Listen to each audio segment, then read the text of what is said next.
중고등학생 8명이 중학생 한 학생 명을 8명이 살인 동안 학생 한 명, 집단 중학생을 또 폭행한 사건이 일어났습니다. 터지고 갈비뼈 강하고 갈비뼈와 가슴뼈가 부러졌습니다. 중학생 박모군은 열흘 전 끔찍한 경험을 했습니다. 지역 중고등학생 8명에게 집단 폭행을 당한 겁니다. 학교를 나와도 다 아는 형들이고 신고하면 보복한다. 아무에게 알리지 없어. 않겠다는 내용의 통증을 참다 못해 학교 보건실을 찾았고 또 보건교사가 이상한 낌새를 눈치채면서 부모한테 얘기한 폭행 거구나. 사실이 드러났습니다. 상상도 못했죠. 네, 아동 학대나 저런 폭력을 발견하면 신고하게 돼 있어요. 안녕하십니까. 안전수호연합의 마스터 K입니다. 반갑습니다. 네, 반갑습니다. 안전수연합 회원이고 현직 경찰관이고 고등학생 학부모입니다. 영상에 보신 것처럼 같이 있어서 그런지 형이라고 부르는데 형들이 때리네요. 형하고 형 동생 하면은 감싸주고 그래야 되는데 부모도 때리는데요. 그 호칭은 중요한 게 아닌 것 같고, 이게 보면은 중학생인데 고등학생들한테 맞았거든요. 그리고 또 다 아는 형들인데 피할 수 없다라고 이제 생각을 했던 건데, 또 알려지게 된 것도 이게 부모가 하는 것이 아니고 보건교사가 이것을 발견해가지고 허나가 된 사례 같습니다. 학생이 이렇게 폭행을 당하고 왔어요. 부모님이 알았습니다. 부모님이 알자마자 행동할 수 있는 방법 좀 뭐가 있을까요? 일단은 제가 볼 때는 이제 이 사건은 보건교사가 발견해가지고 이제 빨리 진행이 됐고, 이렇게 맞을 때까지도 그러면 부모보다는 보건교사가 더 빨랐던 거죠. 근데 만약에 부모님이 이제 아이들과 소통이나 대화나 뭐 목욕이나 이런 걸 통해서 알게 됐다 했을 때는 제가 볼 때는 일단 경찰에 신고하는 것이 지금으로서는 가장 효과적인 방법인 것 같아요. 경찰에 신고? 예. 그 피해 학생이 스스로 신고하는 건 좋지만 그거 쉽지 않거든요. 근데 부모가 그걸 알아서 그냥 학교에 이렇게 찾아가서 선생님한테 말씀드리고 가해 부모 찾아다니고 해봐야 이 사람들이 움직이질 않아요.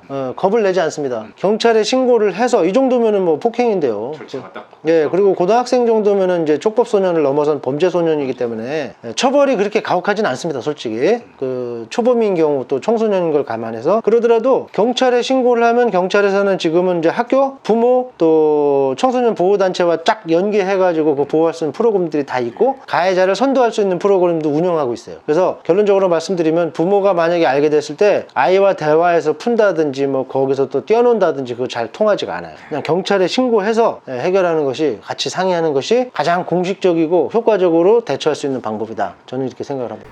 경찰관이신데 네네. 자녀분이 지금 고등학생 맞으시죠? 네, 지금 고3 아들이 하나 있어요. 네. 고3 아드님이 학교 폭력이라든지 이런 거에 휘말리거나 아니면 뭐 이런 그 경험이 있는지.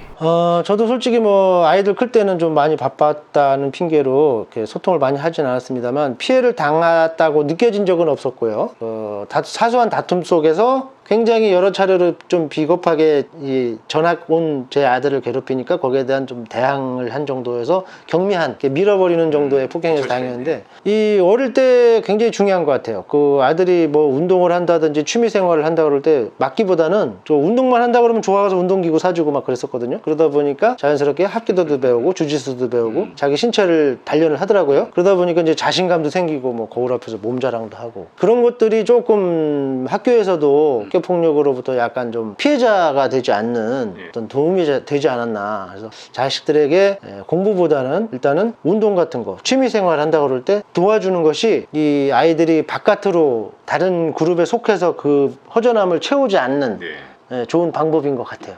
학부형님은 어떻게 하든 그 자녀분이 자기가 뭘 만들 수 있게끔, 뭐 자신감을 만들 수 있게끔, 대처할 수 있게끔 미리미리 좀 알려주는 것도 좋을 것 같습니다. 근데 이제 이런 일이 일어나잖아요. 근데 이제 피해 학생이 전학을 갑니다. 이거 뭐가 잘못된 거 아닙니까? 가해 학생이 가야 되는 거 아니에요? 예. 피해자가 전학 가는 경우가 종종 있죠. 근데 원칙적으로는 가해 학생을 보냅니다. 피해 학생을 보내는 게 아니에요. 근데 피해 학생 입장에서는 그 가해자 중에 좀 주된 학생만 이제 보내고 나머지 그 주변에 있던 친구들이 학교에 남아있을 수도 있고, 또 자신이 피해를 당했을 때 적극적으로 보호해주지 못한 다른 친구들이나 뭐 학교나 이런 데 좀 아쉬움을 가지고 다른 데 가서 좀 새 출발하자는 마음이 있어서 그 피해자가 원하는 대로 해주는 것이 또 원칙이거든요. 그래서 피해자가 전학을 원하는 경우에는 피해자를 전학하는 것이지, 그런 경우에 피해자를 전학시키는 건 아니에요. 떠날 수밖에 없는 피해자 마음. 대부분 가해 학생이 전학을 가든 피해 학생이 전학을 가든 해결이 됩니다. 그렇군요. 그럼 오늘 말씀 여기까지 정리를 해보겠습니다. 학부형님께서 자녀들을 위해서 학교 폭력을 대비하기 위한 뭔가 만들 수 있는 그런 배려, 이런 관심 좀 필요할 것 같습니다. 네. 운동 좀 좋아하면 운동 많이 시키고. 네, 그 운동 같은 경우는 뭐 적극적으로 좀 해서. 확실히 됩니다. 네. 그럼 다음 시간에 또 만나겠습니다. 네, 감사합니다.